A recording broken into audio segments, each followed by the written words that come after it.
এমন সময়ই একটা লোক চাদর মুড়ি দিয়ে দোকানে ঢুকলো। একটা বেঞ্চে লোকটা বসে ঠক ঠক করে কাঁপতে লাগলো। কি কর্তা, গায়ে নতুন নাকি?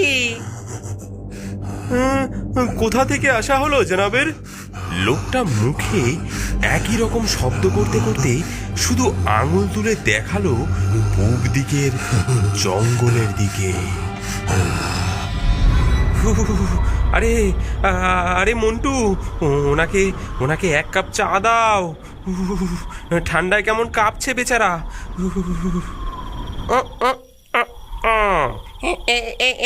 এই নিন বাবু। মন্টু চায়ের কাপটা বাড়িয়ে দিতেই লোকটা চাদর খুলে ফেললো। লোকটার বিভৎস মুখ দেখে সকলে চমকে উঠল। মন্টু কিছু বোঝার আগেই লোকটা মন্টুর হাত ধরে জোরে কামড় দিল। কামড়ে দিল, ওরে ওরে কামড়ে দিল।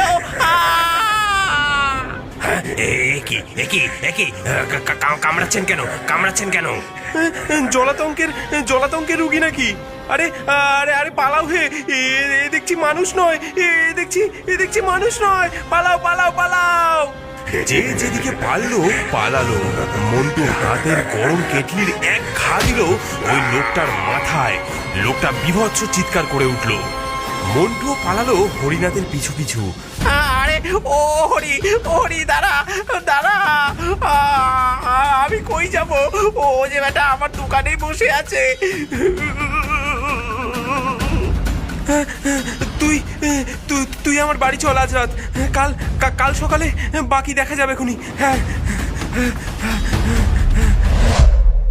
পরদিন সকালে গ্রামের সকল লোকজনকে নিয়ে হরিনাথ, করিম ও পরিতোষবাবু চায়ের দোকানে ফিরল।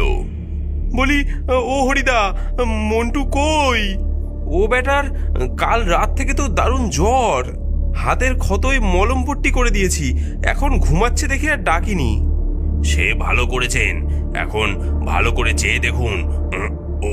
ওই দেখুন চায়ের দোকানের সামনে লোকটা যে শুয়ে আছে। সকলে ধীরে ধীরে এগিয়ে গেল সেদিকে।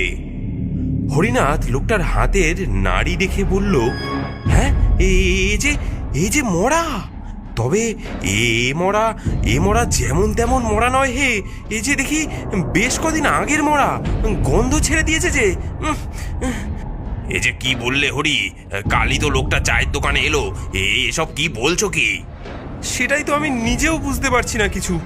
আরে আরে তাই ভাবি, হ্যাঁ, লোকটার মুখটা বড় চেনা চেনা লাগছে। এ তো হুমায়ুনপুরের